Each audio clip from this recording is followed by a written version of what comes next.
All right, thank you guys for tuning in this Sunday afternoon. We really just wanted to bring you into a conversation where we dive deep into just the overall mindset. You've been hearing a lot about mental wealth. You've been seeing it on social media. You've been kind of interested in the book. You might have purchased the book, and now you really want to know, like, why did I create mental wealth, or what was the heart behind mental wealth?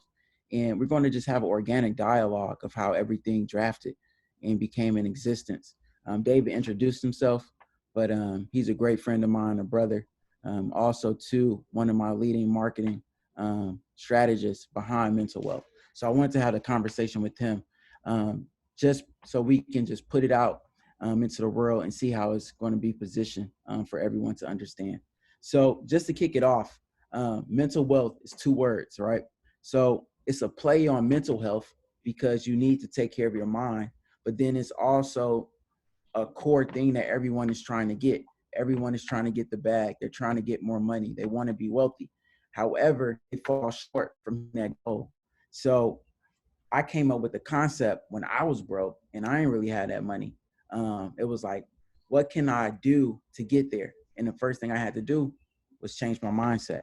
And that's how mental wealth was born and begin to kind of form and take the steps to what we have today. So, David, I want you to think about when was broke, or you experienced a time in your life where your finances, your money was funny. And how did that make you feel? I can definitely think of a time like um, when I first had moved out to Los Angeles, like 2 years ago. Um, just really making the adjustments that needed to be made from Indiana to Los Angeles. And long story short, I blew through a lot of money and made a lot of bad financial decisions when I got out there. And I think the biggest thing that hit me was just not being in position to take advantage of certain opportunities or even put myself in spaces that I know I needed to be in, like on the marketing side of things, whether it was to get new clients or just to kind of build or create a network when I got out there. Those things require money. Those things require not only money, but the time to be in these spaces and not be working or trying to make money. You know what I mean? So I think I had experiences definitely before then, but that's like the most recent one that I can remember, just being out in this space where there was a lot of opportunities and things going on around me, but opportunities seeming just like they were out of reach because of the financial situation that I was in. It made me feel like I wasn't in a position to take advantage of like my dreams, or I couldn't participate almost sometimes too. So, No. feeling less than and, crazy stuff like that. But Yeah, and it might like sound crazy, but it's the truth and reality for so many people. Because when you don't have enough money to take care of your family, pursue your dreams, you want to go to the next step and get married or whatever the case might be, it always comes down to money. Money itself has no personality. It has no good, bad, evil. It has no identity. It's whoever beholds the money, shapes the money. And so when you understand that, you can begin to peel away and say, hey, it's okay that I don't have this. I don't have to feel a certain way because I can achieve it. But the way you achieve it is changing your perspective on how you even view the money and view your situation. And that goes down to the heart of mental wealth. And the first P in my book is your purpose. Like, you have to know your why. Like, you have to be able to understand, like, okay, I'm in this situation, I'm in this place, but I won't always be there. Like, it's something more for me. And I know that that's my purpose. And so therefore I can create a plan to get there. But if you're always stuck in that poverty mindset, fearful mindset, the world is out to get me, I dropped the ball, nobody taught me about money, the white man hate me, whatever you want to dream up, that's all BS, to say, lack of better words. You really have to get to the core and say, I messed up, I didn't know, but now I'm about to make the right decisions by gaining the information and education to make better financial choices. so I would say, just kind of speaking from a more practicality perspective, because I know I got a lot of friends and family that will believe everything that you just said, but a lot of times when you kind of come in at things from a conceptual perspective, their relationship with money is a lot more not necessarily physical, but I need this to pay this bill, so I don't have time to invest in the believing or hoping or whatever. I need to make a move. I need to do something right now. So I want to ask, like, as you flip that switch and begin to change your mindset, what were things that you were actually physically doing to, I guess, reinforce that change? It's one thing to kind of keep saying it to yourself, but what are you doing in real life to be able to be like, okay, I've done this, and I can look back and be like, my mindset was once there, but now it's here. Yeah, definitely. So we all been in that tight bunch where you live in paycheck to paycheck. Only thing you can see is the bills or exactly what's in front of you. Mm. The first thing you have to do though is literally get a pen, get a piece of paper, and write things down. Like write every single thing down. Write all the problems you got, how many people you owe. Like put that on paper. Because when you write that down, you're going to see a different picture than what you just emotionally feel in that moment. Because you're going to always feel negative. You're going to see the bills coming through mail. You don't want to look at it. But no, you do need to look at it. Like that's the first part of changing your mindset is owning literally, hey, dang, I owe $56,000. These are the people I owe. My net worth is negative 40, 50 grand, whatever the case might be. That's your reality. And you got to own that. It's kind of like a person on drugs, right? I don't know anybody else's background, but I grew up with family members that was on drugs. And in order for a family member to truly break free and break that addiction, they had to, one, come to a big conclusion that they have a problem. And once they accepted that they have a problem, then the rehab works. Then, the steps work that they get from the programs, or when they go to church, they actually hear what the pastor was saying, that renewal can take place. But without them owning that they have a problem, you can't get better. So it's okay to say, yeah, I can't break this cycle. I got to put food on the table, got to pay this bill, but you got to take the time and literally write everything down. There's power in that. Okay. And you hit that on exactly what I was looking for, just like that solid first step that a lot of times you have to take. I think that's definitely the first one that I had to really see like how much money I was spending on a regular basis on things that if I asked myself like what my goals were financially or just in life in general, a lot of these things that I was paying money out on a regular basis was not the direction that I was trying to move in, but it still took me writing those things down to really like see it and be like, okay, this is one thing that I need to switch up. But you make a good point. I say like owning and understanding, like being real with yourself. You know what I'm saying? This is where I'm at financially. That's the first step. But what's after? What comes after that? What comes after that? Like, what do you think? Yeah. So once that Band-Aid is like ripped off, David, then you can see the wound. And once you see the wound, this is where, for me, I'm big on faith. So God has a plan for you, regardless of what situation you came from, what you in now. He always had a plan for you, a plan to prosper you, to make you have a great future and an expected end. So you take what God said about you and his affirmations of what you feel deep in your heart that you was trying to chase, and then you give that back to God and say, hey, I'm ready to submit to this. I dropped the ball over here, but I'm ready to get over here. Lord, show me the way. That opens the door for you to write the plan. Now, the plan is the hardest part because people write plans all day long, but then they never execute. Mm-hmm. And so that's where I come along as a coach, where I try to not only help you make a plan, but then build a support system around you to get you to where you need to be. Because you can write the plan, but if you lack support or you got the wrong people, you're not having fun, beans and rice, as Dave Ramsey say, that ain't for everybody. It take a different type of person to literally live that way in order to achieve greatness. But you don't have to do that. You can just stick to the plan that God gave you and be successful. But you just need the right people around you and the right resources and the understanding that it ain't gonna happen overnight. Like, take the average person. You almost 30, bro. I'm almost 30. We made, let's say, 10 years of stupid decisions, right? Those 10 years of stupid decisions financially cost us a huge problem. You think you're going to fix that in 30 days? You're not. Like a 30 days to financial freedom is a good place to get you started, but you're going to be in the battle for a year, maybe 2 years, maybe 3 years.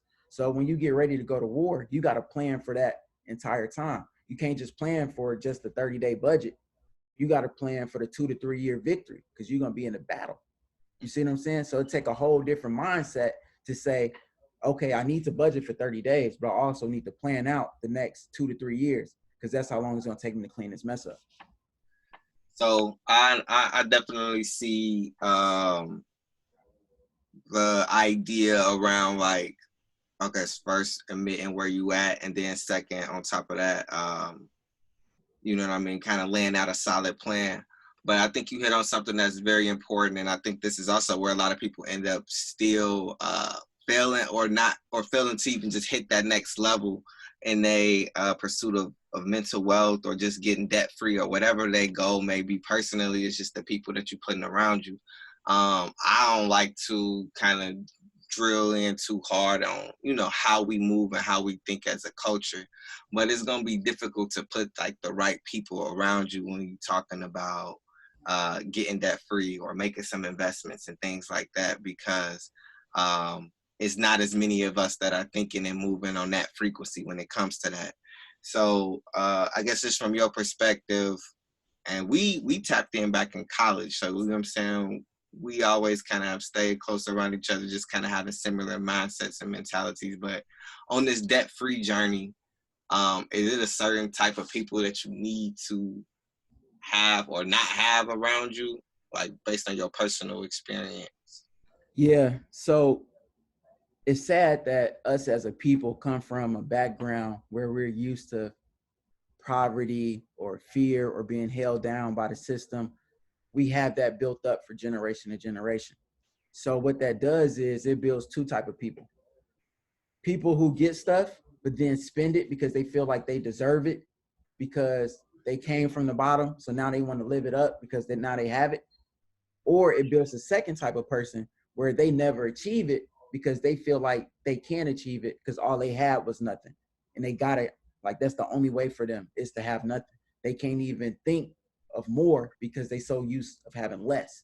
So the first thing I say do is you got to hang around some people that want to move in your direction. Everybody might not be on the same page, but it's like if I got 5 broke friends and they only do is complain and talk about them being broke, I'm gonna end up being number 6 because that negativity, that energy is going to pour into you and your journey.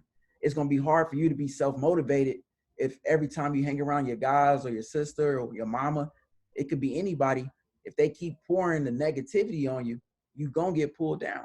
It's just a scientific way our brain thinks and how we consume information and feelings. So the first thing I did was like, hey, bro, if you can't support this and what I'm trying to do with my family, we cool, but I can't be with you every day. I'm not going to be texting you every day. Like I'll check up on you because we cool. We might have grew up together, but I'm not going to be your best friend, buddy, every single day. I can't do it because you too negative. You are an objection to what I'm trying to do. I need to be around people who was like, bro, you can do this. Or like my mom, for example. Even though my mom never paid off $200,000+ of debt or never been debt free, my mom supported me as if she was already there. Mm-hmm. Everybody might not have that relationship with their mother, but I pray they got at least one relationship. You know what I mean? Me and you, for example, you was in California. I'm here in Indiana. Though we was living 2 separate paths, you never brought negativity to me. Every time we linked up, you was like, bro, I see what you're doing. I'm proud of you. Dang, keep doing it. Despite your situation, even though you wasn't pursuing what I was pursuing, you never brought negativity. So those are the people you want to be around. Even if they can't understand what you're doing, they still elevating you in their thoughts or in their prayers or just in their energy that they're trying to give you. That's the people that you need. So I'm really big on that, man. And I'm real big on character. People might try to get money quick, you know what I mean, get rich schemes. You got a whole bunch of stuff and they might throw that at you. That's not what you need on your journey. Like go through the process, work the plan. If a blessing come, it come, but don't try to create something out of nothing. That's going to end up you losing money or jeopardizing your character and what God called you to do in the first place. So I stay away from all of that, bro. And I would say one other thing that I want to even address, because a lot of times we can get this financial debt-free journey started, and it could be even compared to losing weight. It could be compared to getting a degree, however you want to look at it. Something that just kind of takes a couple of years to hit that goal or hit that pinnacle. When you in the middle of it or you in the thick of it, we talked a little bit about the people around you and, you know what I'm saying, executing on your plan, being clear on why you're doing what you're doing. But I've seen, and I'm sure you've seen too, people still like in the midst of things like fall off. You know what I'm saying? And I think, when you go into something like this, when you first start, you know what I'm saying, you looking straight across and you can see the other side, but you gotta go into this dip. You feel me? You gotta go into the woods. And a lot of people get lost in the woods. So what's one of the main things that you would say like kept you persistent while you was in the middle of it? Like when you got to you could have stopped at 150. You know what I'm saying? Like that's amazing. But what, you know what I'm saying, help you push all the way through, like, you know what, let me keep going. Yeah. And so that's the mental health part. So whether it's daily exercise, meditation, prayer, eating healthy, whatever it is, like life gonna happen. You're gonna have major setbacks. I remember my wife having a terrible accident, set us back like 20 some thousand. I remember shattering my arm, surgery, 70,000. I think insurance out of pocket was around 10 or 12. These are setbacks that I didn't plan for in the beginning. But once you have a clear mind of thought and you can look at, okay, this is a temporary trial. This is not the end all be all. This is not the end of my battle, the end of my journey. You can look at that and just throw that into the plan and keep pushing forward. Like you don't get set back and then just like lay there and be complacent. You take the bump and you move forward. I compare that to kind of like a boxer. You know what I mean? Most people know Mike Tyson. Mike Tyson got hit before. He was a great fighter, but he still got stole on a couple times in the ring, but he didn't let that stop him. He kept going. He kept pursuing the knockout. He kept pursuing trying to win the fight. And that's the same thing with the financial journey. Like you're going to have stuff that happen, but you can't let that deter you. And I had a question in the chat, and feel free to pop a question in there if you want to. It says, with the naysayers, do you defend your financial goals or just remove yourself from them? So I love naysayers because naysayers going to test you to see if you're authentic or not. Because if you made a plan, but it didn't really hit the heart and it wasn't for real, soon a naysayer tell you something, you're going to fold.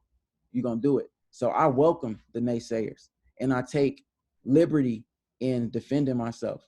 Now, I ain't going to keep going back and forth with a person, but I will tell them like out the gate the very first time why I'm doing what I'm doing and where I'm going. Like, and I'm very firm and clear about that. And at that point, you said your piece, you feel good. They tested you and you stood the test. But don't engage in a foolish dialogue with them. You know, your journey is your journey. It ain't nobody else's. So embrace whatever they got to say, stand firm, reaffirm your why, your purpose, and then move forward and then remove yourself if it continues. But from my experience, once you stand up and you tell them what it is, a real person gonna respect it. And even if they don't agree with it, they're gonna respect it and they're not gonna talk about it no more. A person who's very envious, they're gonna keep talking about you, calling you dumb, stupid. That ain't gonna work. You know, student loans is cool. It's gonna get wrote off anyway. They gonna forgive the loan. That's like poverty mindset. You have to understand, like debt is once you borrow something from somebody, you promise that you was gonna pay it back.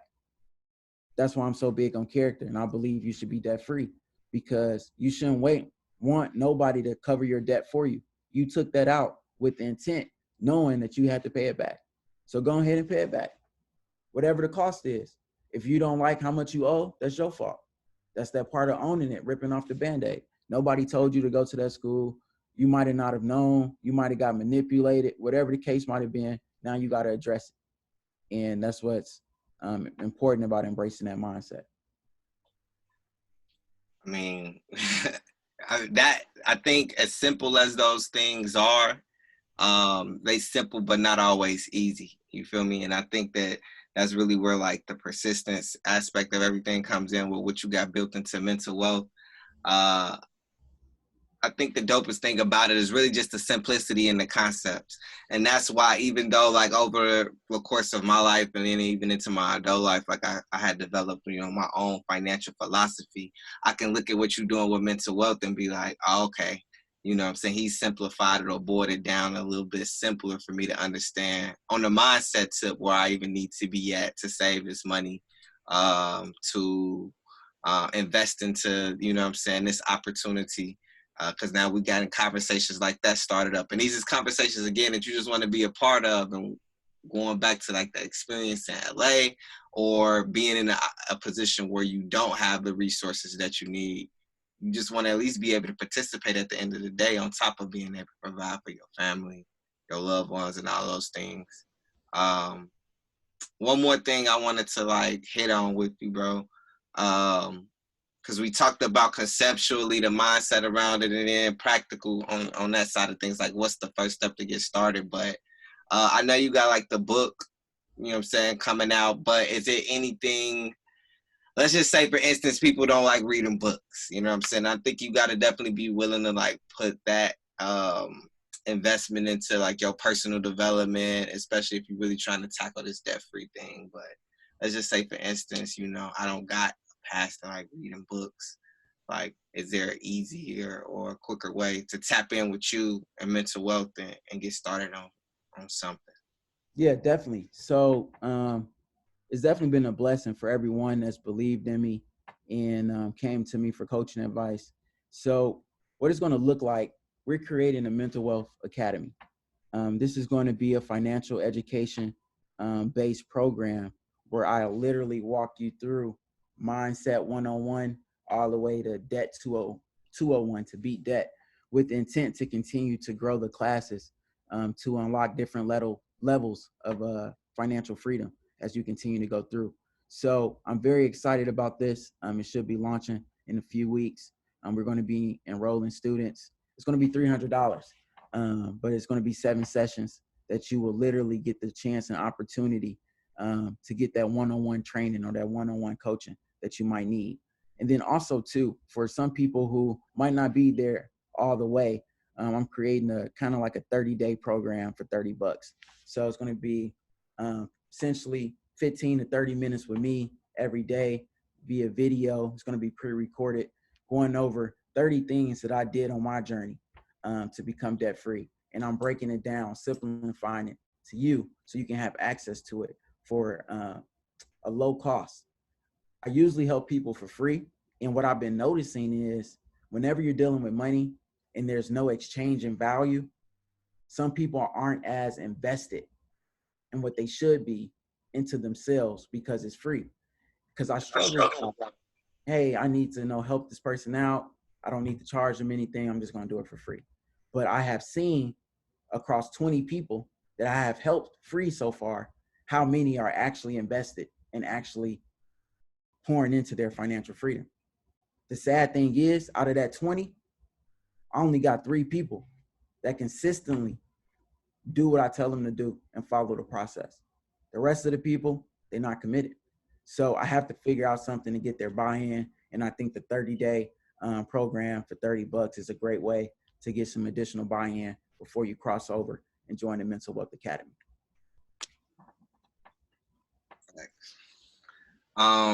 And I think that we done hit on like a little bit of everything and got some solid takeaways, and we gonna share this video from our conversation. But I do want to open it up to everybody that's in the room. Appreciate you all like joining us. But if anybody got any questions for myself or for Jeremiah, we are open to that. Definitely. And while we're waiting on the questions, I also want to share like one thing that was in the book. It's called prayer, right? And it's all about building a grateful heart. We live in a world full of comparison where you see people that you might want to aspire to be like. And what you do naturally is sometimes you compare. And when you compare, You always want the next best thing. And what prayer does, especially when you pray with a heart of gratitude, makes you grateful for what you already have. It was so many times during my debt-free journey where I couldn't go on a vacation. I couldn't go to the, destination wedding. I couldn't get the new Jordans, whatever the case might have been. I couldn't do it. And I had to be grateful for what I did have. And by doing that, it helped me be okay with the things that I had and built me a life that was full of essentials. I learned how to live on essentials. I don't need a lot of wants for satisfaction. I don't need wants at all for satisfaction because I now have an understanding and a true grateful heart of I'm okay with what I have.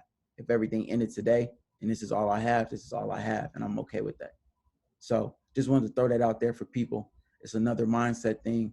It's the power of prayer that I really support. I just want to make sure people understood that. And I don't think we got any questions, but one just popped in, bro. Here we go. I think it's for you. It says, in regards to your move to LA, what advice would you give yourself to the present day if you decided to move today? That's a good question.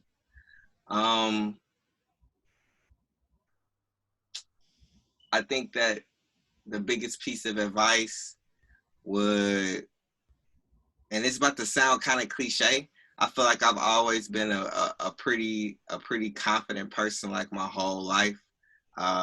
Whether it's in my work ethic, if I'm working corporate or even entrepreneurially, what I have going on the marketing side of things.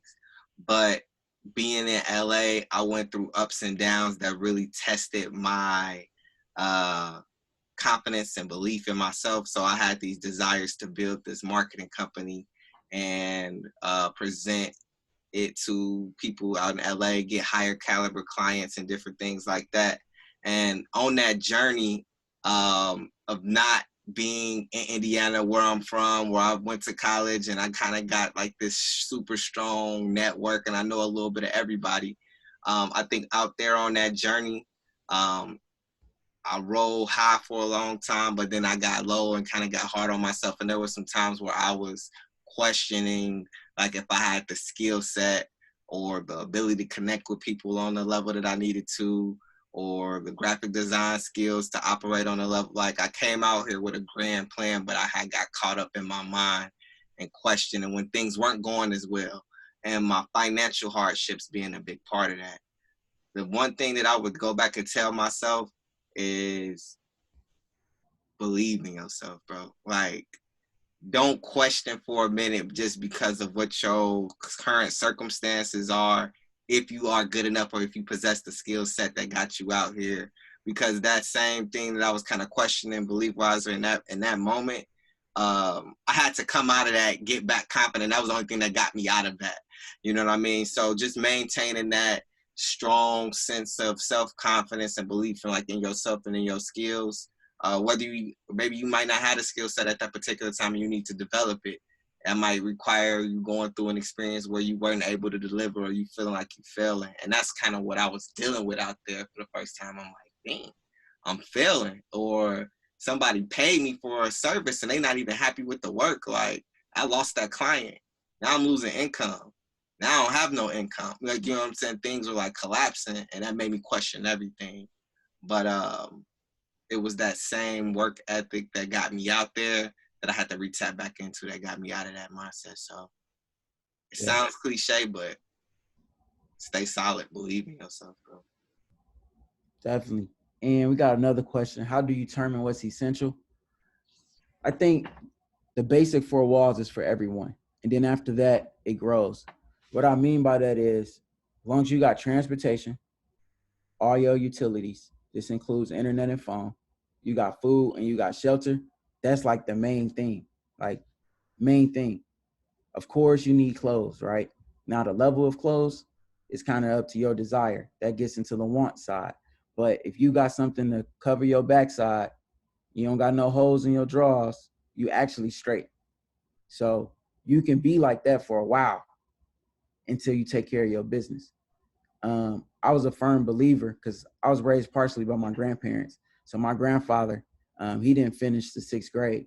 And so I seen him master what was essential. And I didn't understand it as a shorty because I'm like, bro, we live in bogus. Like, I need to get these shoes. I need, you know what I mean, to do this. I need to do that. But he didn't care about any of that. He cared about what was truly essential. And so you need to look at your situation. You got kids, whatever you got, and determine what is the necessary thing that I need to provide for myself and my loved ones to make sure that we're okay. Once you can fully answer that question truthfully, that's all you really need. The rest of it is extra. Like, you don't have to have no SUV. You don't have to have no sports car. You don't have to have anything as long as you got the right transportation. Of course, you don't want to get no busted up lemon, but if you got a decent car to get you to A and B, that's all you need. I had over 10 cars during my financial journey, and I currently drive a 2009 Honda right now with 160,000 miles.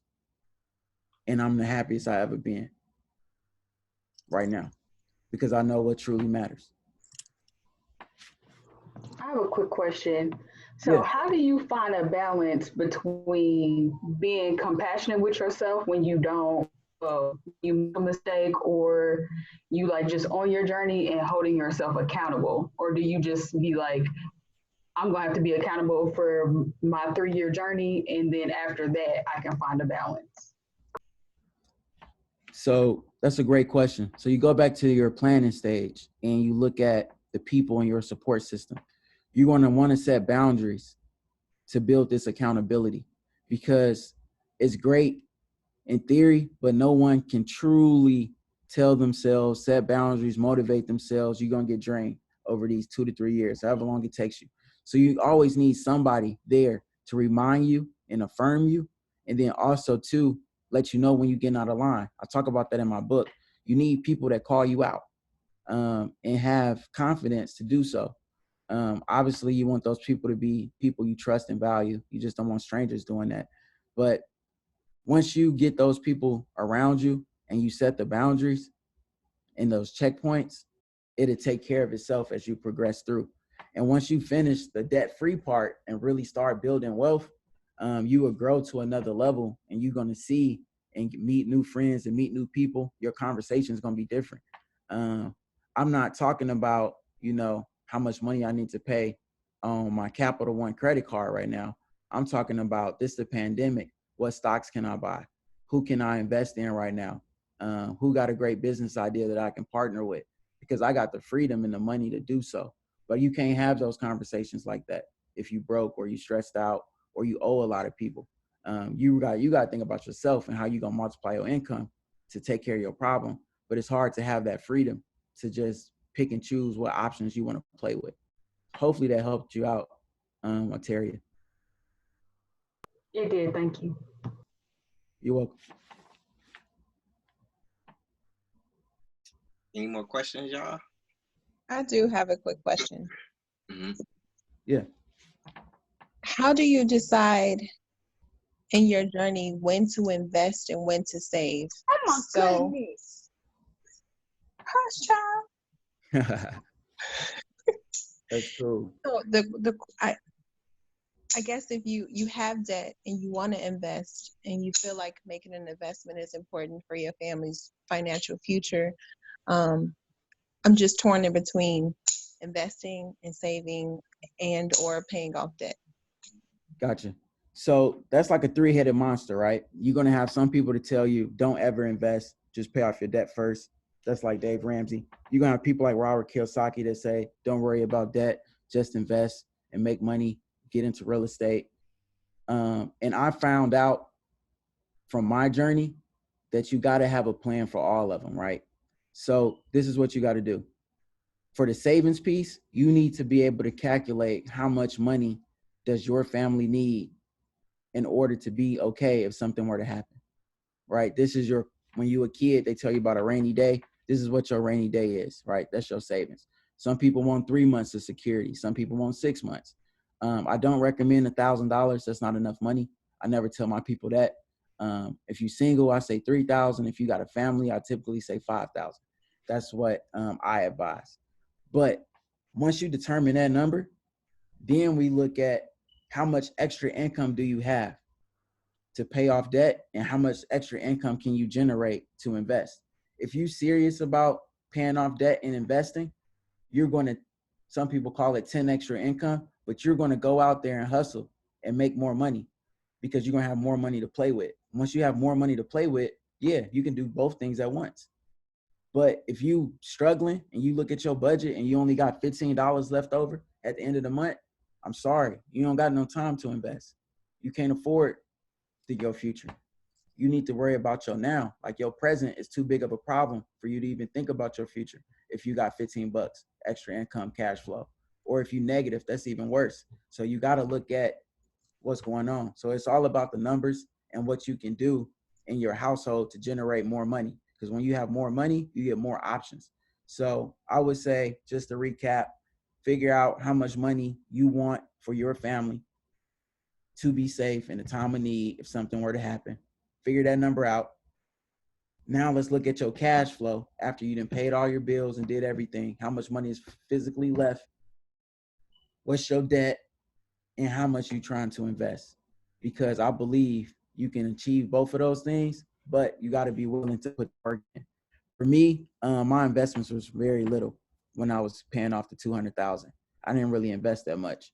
I really didn't. I probably invested like 5 or 10 grand, but that's peanuts compared to how much debt we was in. So I was just super aggressive on debt.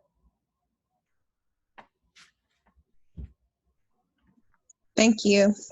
You're welcome, Dominique. I have another question.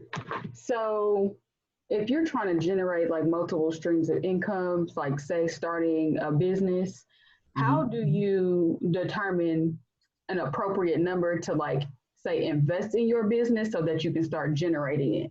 Because like in the beginning, David was talking about like how creating these networking opportunities, you got to find yourself in these spaces where you got to come up off some money first.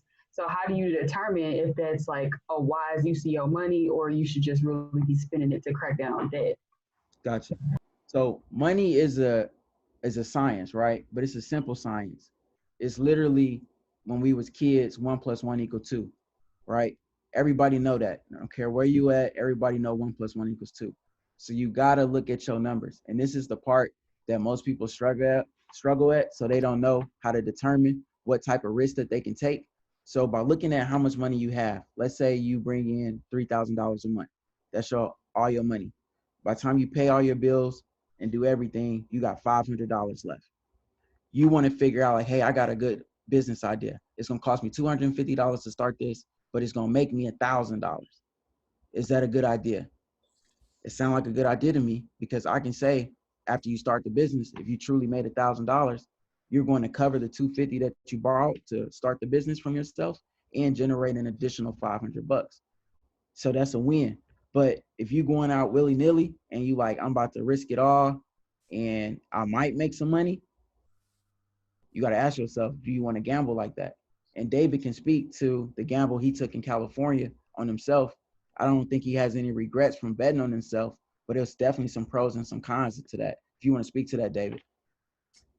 Yeah, because prior to me going out to California, I had a pretty good situation set up. Just kind of, I got out of college, had a job, making like $60,000 a year. I'm in position to, do my adulting and do my grown man life. Everything is in position. But for me to make that move out to California, LA in particular, without having a job and going from working full-time corporate to part-time retail and just relying wholly or solely on my marketing business and these skills that I've been developing and doing here in Indianapolis. Again, I'm relatively familiar with a lot of people around and got a warm network here, but going somewhere completely different and saying, can I meet people and then get them to believe me, then get them to become clients, to support what I'm doing. That whole risk, that was a huge risk. And I had even family and things like that that didn't agree with me going. And that was pretty much trying to get me to come back the whole time I was there. But I think that I had a set amount that I made in my mind before I left Anthem. Hey, I need to take at least this much money this was my rainy day fund. But I needed to take at least this much money out there. I had a little bit of family in certain places to kind of hit that emergency button if need so. I've been working in corporate America for 3 years, so if all goes wrong, I still have like this degree. I can go to this job or something like that. So, okay, and I'm where I'm at in life, right? All things considered, I can take this risk and still be able to bounce back or figure out what's next for me.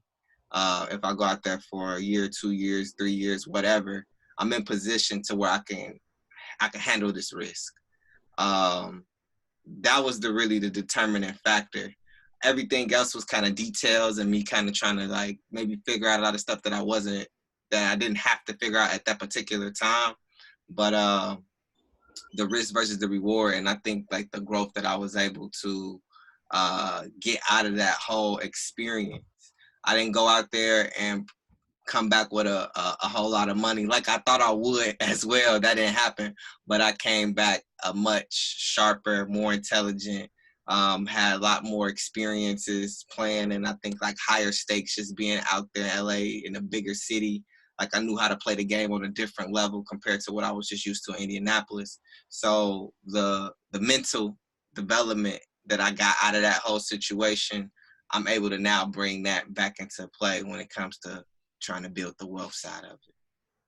So when you counted the cost to go to California and you said, hey, I'm willing to take this risk, how much money did that set you back, do you think? When I said that I was going, in the time that I was out there, I would say, after taxes, that risk probably costed me like $50,000-$60,000 or something like that. You know what I mean? Like you would make a certain amount working corporate, but I'm just also just factoring in a little bit more, just kind of like the stress, trying to find a part-time job, trying to find somewhere to live out there, just all of the different things that I was dealing with. Probably even more than that, but it kind of goes all the way back to me kind of hitting on that point. I'm just like believing in yourself, you have the ability to get a job, but not only that, you got a skill set that you developed, that you came out here, that you believed in. You know how to make money off the internet, doing marketing and digital things like that. You know what I mean? And you have the ability to connect with people. So if you got the skill set that you came out here and bet on, like you did, like you said you was originally, then you got to stick to those guns. But the initial investment that I had to go out there, I think that I gave up a whole lot, and I'm still paying for it right now, but I don't regret it though. Yeah. So I just want people to understand I'm not anti-risk. I'm all about risk assessment. So if you're in alignment with God and you feel in your heart that this is your purpose and you're going to take a risk on an investment tip, just understand and count the cost. The Bible talks about who builds a house without, thinking about the entire process. So we look at that in our personal financial lives, and it's like, okay, if I pursue this, this could be a realistic thing that could happen. And if you okay with that and you got peace with that, pursue it at all costs. But just understand that it is a balance, and it could tip to the other side. And if you got a family, David didn't have a family when he made his decision. It gets even more complicated. So just understand those things as you move forward.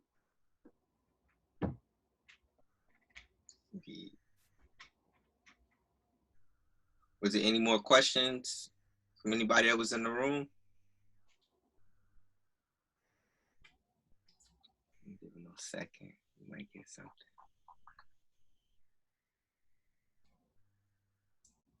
I think it might be, yeah. Yeah, so I'll close this out in prayer, and then we can exit out, brother. Appreciate you tuning in today, having this open dialogue, being vulnerable and transparent with your Cali experience. Thank you for sharing that to the audience. No problem, bro. Anytime. All right, cool. So, dear Lord, we just come to you today. First, we want to thank you for blessing us and bringing us here to this moment. Lord, I just ask that you continue to renew our minds, help set our mindsets in alignment of what you have for us, what you think about us, and what you want us to pursue. So, Lord, as we get on this journey to financial freedom, I ask, Lord, that you walk side by side with us and give us direction. In Jesus' name we pray. Amen. Amen. All Appreciate right, it, Jeremiah. bet, bro. Yes, sir. Thank you. Peace.